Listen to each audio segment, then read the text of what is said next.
bos-bosku semua, apa kabar hari ini? Senang berjumpa lagi dengan saya ya bosku. Di kesempatan hari ini saya juga akan bahas seperti biasa ini ada 5 pertandingan yang saya sudah siapkan buat bos-bosku sebagai pertimbangan atau acuan untuk laga nanti malam ya bosku. Dan sebelum saya lebih lanjut ke pembahasan kita untuk laga nanti malam, di sini sedikit saya akan review laga kita yang kemarin malam ya bosku, di mana laga kita yang kemarin malam ini kita masih kena L1 juga ya bosku. Di sini kita emang kurang hoki banget ya bosku. Harusnya kemarin kita bermain di open under sesuai dengan prediksi kita yang kemarin ya bosku, tapi di sana saya malah pegang Sevilla di handicap 3/4 ya bosku. Oke. Jadi sangat sayangkan banget di sini Sevilla ini tidak mampu mengantongi kemenangan bermain di kandang ya bosku. Oke, jadi di awal musim memang kalau saya lihat ya bosku, rata-rata klub-klub menengah atau klub-klub yang tidak terlalu bagus di musim lalu, di awal musim ini dia gencar-gencar banget untuk mengantongi poin ya bosku. Jadi ini kita lebih berhati-hati untuk laga nanti malam ini, karena klub-klub kecil berhadapan dengan klub-klub besar ini itu sangat memotivasi dia untuk tidak banyak kebobolan ya bosku. Oke, jadi saran saya untuk laga tim malam ini lebih berhati-hati jika ada laga yang bermain di klub-klub besar ya bosku berhadapan klub biasa, klub menengah. Menurut saya klub menengah berhadapan dengan klub besar ini lebih berhati-hati ya bosku, karena ini sering banget ngeprank kita ya bosku. Oke, untuk laga kemarin malam di sini saya tidak terlalu banyak untuk mengulas, nanti saya tampilkan aja prediksi saya yang kemarin malam ya bosku. Di sini saya akan lanjut aja bakalan bahas laga saya yang nanti malam ya bosku. Di sini saya ambil dari liga-liga top Eropa, 3 dari Liga Inggris dan 2 saya ambil dari Liga Spanyol ya bosku. Oke, mudah-mudahan laga nanti malam ini kita bisa hoki ya bosku, mudah-mudahan kita comeback ya bosku, mudah-mudahan hoki kita ini muncul untuk laga nanti malam. Oke, karena banyak juga ada match untuk laga nanti malam. Oke, jadi banyak ada pilihan ya bosku, mudah-mudahan ini kita bisa lebih optimal lagi untuk laga nanti malam. Di laga kita yang nanti malam ini ya bosku ada 5 pertandingan, dan di sini saya akan awali laga yang pertama itu dari Liga Inggris ya bosku, di mana sini ada Everton yang menjamu Nottingham untuk laga nanti malam. Oke, kembalinya Nottingham ke Liga MPL ya bosku, ini cukup menarik juga ya bosku. Oke, jadi kalau kita lihat dari segi last up ya bosku, di sini cukup berat bagi Everton ya bosku, apalagi sini Everton dalam last up ini cukup berat, banyak pemain yang bakalan tidak tampil atau absen untuk laga nanti malam. Padahal sini Everton ini harus mengantongi kemenangan ya bosku, karena 2 laga ini dia sudah tumbang ya bosku. Oke, mau tidak mau sini Everton harus mengantongi kemenangan. Kenapa mengantongi kemenangan? Karena di sini dilihat dari standing klasemen sementara Everton lagi terpuruk berada di zona degradasi atau berada di peringkat 18 ya bosku. Jadi Everton yang mengalami 2 kali kekalahan beruntun ya bosku. Jadi saya rasa untuk laga di malam ini Everton harus lebih bekerja keras, walaupun ada beberapa pemain yang absen ya bosku. Ini dari lini tengah dan lini belakang atau back belakang dari Everton ini masih banyak yang apa namanya, yang bakalan tidak tampil ya untuk laga nanti malam ini. Saya rasa Nottingham bisa mencetak 1 gol untuk laga nanti malam. Kemungkinan laga ini bakalan terjadi over goal. Oke, paling mentok ini Everton bisa mengantongi kemenangan itu dengan skor tipis. Oke, dengan selisih 1 gol kalau menurut saya ya bosku. Jadi bos-bosku bisa pegang laga nanti malam ini Everton di handicap 4 atau bisa bermain di over 2. Oke, perkiraan skor di sini bisa 2-1 dimenangkan oleh Everton. Oke. Next kita lanjut ke laga kita yang kedua. Di sini saya ada di laganya Fulham berhadapan dengan Brentford ya bosku. Nah, dilihat dari segi line up sini ya lumayan ya bosku, ini ada total 5 pemain keseluruhan yang bakal tidak tampil untuk 2 klub ini. Dan dilihat dari standing klasemen sementara ya bosku, di sini Fulham lagi berada di peringkat 13 dan sedangkan Brentford berada di peringkat 3. Kalau kita lihat emang dari laga head to head ya bosku. Oke, dilihat dari laga head to head sini Brentford emang lebih mendominasi jalannya pertandingan.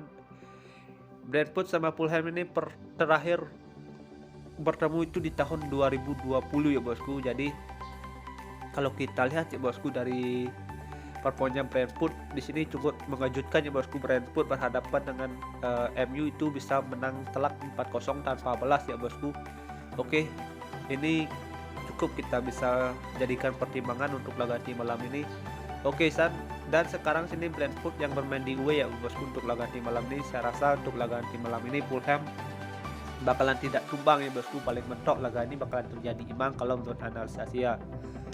Oke, Fulham yang dua laga ini dia mendapatkan 2 kali hasil imbang ya bosku, dan dilihat dari standing klasemen sementara Fulham menempatkan dirinya berada di peringkat 13. Jadi kesempatan Fulham ini untuk mengantongi kemenangan ya bosku untuk laga di malam. Kalau juga kita lihat dari pasangan handicap dan over under, saya rasa Brentford ini tidak kebobolan banyak banget ya bosku. Kemungkinan ini bakalan terjadi under goal untuk laga di malam ini. Jadi bos-bosku bisa pegang laga di malam ini Fulham di nahan seperempat atau bisa bermain di under 2-3 seperempat. Paling banyak skor ini bakalan terjadi 2 gol untuk laga di malam. Oke, next kita lanjut ke laga kita yang ketiga. Di laga ketiga di sini saya masih ada lanjutan dari Liga Inggris ya bosku, di mana sini ada Bournemouth berhadapan dengan Arsenal untuk laga nanti malam. Di sini handicap yang dikasih agak kurang wajar ya bosku. Di sini Arsenal emang berada di performa yang bagus, tapi kalau kita lihat di sini klub-klub menengah atau klub-klub kecil di Liga Inggris ini juga cukup menyulitkan klub-klub besar di Liga Inggris ya bosku. Jadi lebih berhati-hati untuk laganya Bournemouth versus Arsenal. Kalau kita lihat dari pasaran handicap dan over under, saya rasa Arsenal ini hanya bisa mengantongi 1 gol. Oke, kalau 2 gol ini agak sulit kalau menurut analisa saya bosku, apalagi sini Arsenal yang bermain di away untuk laga di malam ini. Oke, kemungkinan di sini Bournemouth hanya bisa kebobolan selisih 1 gol ya bosku. Oke, di sini Bournemouth yang bermain di kanan saya rasa bisa mencetak gol untuk laga nanti malam. Jadi bos-bosku bisa pegang laga nanti malam ini Bournemouth ya bosku, pegang Bournemouth di nahan 1-3 seperempat atau bisa bermain di over 2 seperempat untuk laga nanti malam. Oke, jika ada smart feeling mari kita gaskan, jika kurang bisa skip. Dan di laga keempat menurut versi gua di sini saya pergi ke Liga Spanyol. Oke, di sini ada tuan rumah Mallorca yang berhadapan dengan Betis untuk laga nanti malam. Oke, di sini kita bisa lihat ada 3 pemain ya bosku dari Betis yang bakalan absen. Dan kalau kita lihat dari 5 laga terakhir ya bosku, di sini Betis juga cukup bagus mengawali awal musim itu dengan mengantongi 2 kali kemenangan beruntun. Dan kalau juga kita lihat dari laga head to head, emang di sini Betis mampu mengantongi dalam 5 laga terakhir itu 3 kali kemenangan ya bosku, dan 2 laga itu dengan hasil imbang.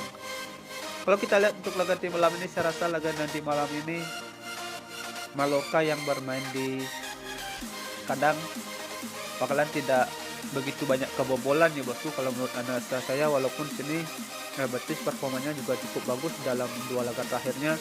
Oke, kemungkinan laga ini bakalan terjadi under goal. Di sini Mallorca klub yang juga bagus bermain di kandang, saya rasa sini Mallorca bakalan tidak banyak kebobolan ya bosku untuk laga di malam ini.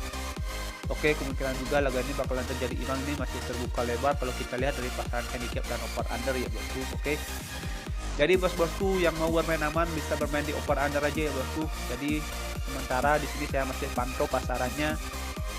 Di sini saya lebih menyarankan bos-bosku untuk sementara ya bosku pegang Mallorca di nahan setengah atau bisa bermain di under 2-3 seperempat. Oke, jika ada smart feeling bisa digas, jika kurang bisa di skip. Next kita lanjut ke laga kita yang kelima menurut versi gua. Di sini saya masih ada lanjutan dari Liga Spanyol, di mana sini ada Celta Vigo berhadapan dengan Real Madrid. Di sini juga oddnya agak kurang ngotak ya bosku. Kalau menurut analisa saya di sini agak harusnya di sini lebih berhati-hati ya bosku untuk laga di malam ini. Real Madrid hanya kasih handicap paling banyak ini ada handicap 1 aja bosku. Oke, kemungkinan aja sini Real Madrid bisa mengantongi kemenangan, tapi dengan selisih 1 gol ini masih terbuka lebar ya bosku kalau kita lihat dari pasangan handicap dan over undernya, dan kemungkinan laga ini juga bakalan terjadi over goal. Oke, kalau kita juga lihat produktivitas golnya Real Madrid ini juga cukup bagus juga ya bosku. Oke, tidak menutup kemungkinan untuk laga nanti malam ini bakalan terjadi over goal. Jadi kalau kita lihat dari pasaran handicap dan over under, bos-bosku bisa pegang Real Madrid di handicap setengah atau bisa bermain di over 2,5 untuk laga nanti malam. Oke ya bosku, sekian prediksi yang saya sudah bahas untuk laga nanti malam ini. Sudah ada 5 pertandingan. Oke, jika ada teman feeling bisa digas, jika kurang bisa di skip. Utamakan juga feeling dan analisa bos-bosku sendiri. Oke ya bosku, sampai jumpa di next video berikutnya. Thank you for watching. See you and bye bye.